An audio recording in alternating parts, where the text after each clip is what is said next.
Politik adalah ruang khidmah dan pengabdian. Begitulah Muhammad Nabil Harun, akrab disapa Gus Nabil, memaknainya. Melalui pengabdian di jalur politik, Gus Nabil memperjuangkan nilai kepesantrenan dan kerakyatan.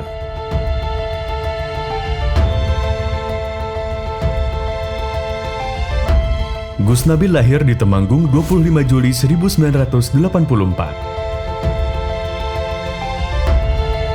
Ia tumbuh dalam tradisi pesantren dan masyarakat, serta mewarisi darah pejuang, kiai, dan aktivis. Gus Nabil merupakan putra kedua dari Kiai Harun Asrori dan Nyai Marhamah. Kakeknya dari garis ayah, yaitu Kiai Asrori Ahmad, adalah salah satu ulama yang paling banyak menyusun kitab Jawa Pegon. Ia juga merupakan pendiri pesantren Wonosari di Magelang. Gus Nabil adalah buyut Kiai Khalil Harun Kasingan Rembang. Kiai Khalil melahirkan banyak ulama besar di Nusantara, seperti Kiai Bisri Mustafa Rembang, Kiai Abdul Hamid Pasuruan, Kiai Mahrus Ali Lirboyo, Kiai Akil Siroj Cirebon, dan Kiai Ali Maksum Krapyak Yogyakarta. Dari Kiai Khalil Harun inilah Gus Nabil berkerabat dekat dengan Ketua Umum PBNU, Kiai Yahya Khalil Thaquf, serta Katib Am PBNU, Kiai Ahmad Said Asrori.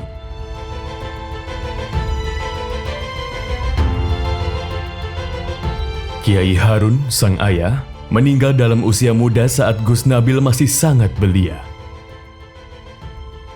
Keadaan serba sulit membuat sang ibunda semakin kuat. Nyai Marhamah menggembleng anaknya melewati hari dengan tirakat dan mengaji. Selain mengaji di pesantren sang kakek, Kiai Zakaria Bisri, Gus Nabil belajar di SMP Islam Ma'arif NU Temanggung. Setelah itu ia dikirim ke pesantren Lirboyo Kediri. Di pesantren ini, Gus Nabil memulai bakat jurnalistiknya. Ia menginisiasi majalah resmi terbitan pesantren Lirboyo bernama Media Informasi Santri dan Masyarakat atau Mishkat.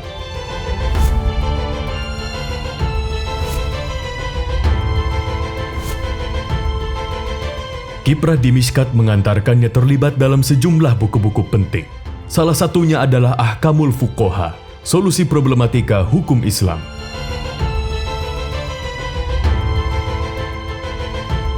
Karya ini merupakan dokumentasi terlengkap yang merekam keputusan Muktamar, Munas, dan Konbes Nahdlatul Ulama.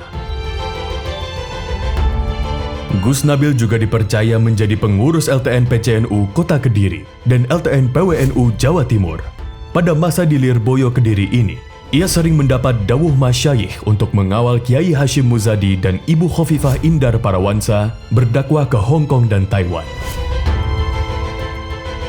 Tahun 2010, ia mendapat panggilan dari Kiai Said Akil Siroj. Atas restu masyayikh Lirboyo dan ibunda, ia berangkat ke Jakarta. Kiai Said Akil bertahun-tahun menempanya menjadi pribadi yang matang.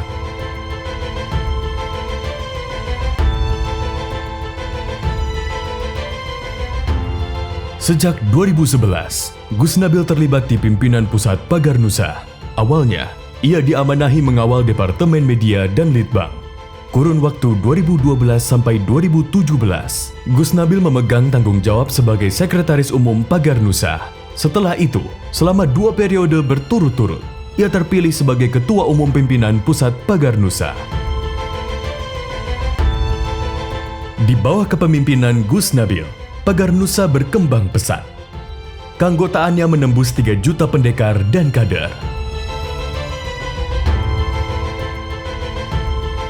Prestasi atlet-atlet Pagar Nusa di level nasional dan internasional makin terlihat. Di kampus, luar Jawa, dan PCINU luar negeri, satu demi satu kepengurusan Pagar Nusa terbentuk. Bahkan pada tahun 2021, Gus Nabil dipercaya mengemban amanah sebagai Wakil Ketua Umum Pengurus Besar Ikatan Pencaksilat Indonesia.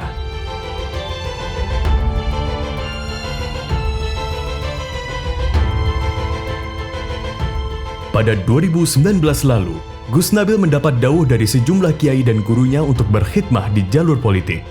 Ia ditugaskan menjadi caleg DPR RI dari daerah pemilihan Solo Raya. Ia terpilih sebagai anggota DPR RI dari fraksi PDI Perjuangan. Bagi Gus Nabil, perjuangan politik di parlemen adalah pelaksanaan kata-kata. Secara bergurau, dia sering mengidealkan karakter seorang pendekar pencaksilat dan sekaligus pencakilat. Di parlemen ia vokal memperjuangkan aspirasi rakyat. Di daerah ia rajin sambang dan menambah saudara. Di Solo Raya, bersama konstituennya, ia menginisiasi rumah aspirasi bernama Oma Sambung di 4 kabupaten. Sejak didirikan 2019, Oma Sambung telah menyerap dan memprakarsai banyak kegiatan berbasis masyarakat. Dengan visi Gelem Ngopeni, Gus Nabil berupaya keras terlibat dalam penghijauan di sejumlah lahan kritis. Pembukaan balai latihan kerja, penyaluran bantuan usaha untuk UMKM, penyaluran alat-alat pertanian, beasiswa pendidikan, perbaikan fasilitas umum kesehatan, advokasi BPJS, gerakan pencegahan stunting, dan vaksinasi COVID-19 saat pandemi. Ia terlibat menyalurkan tak kurang dari 400.000 dosis vaksin.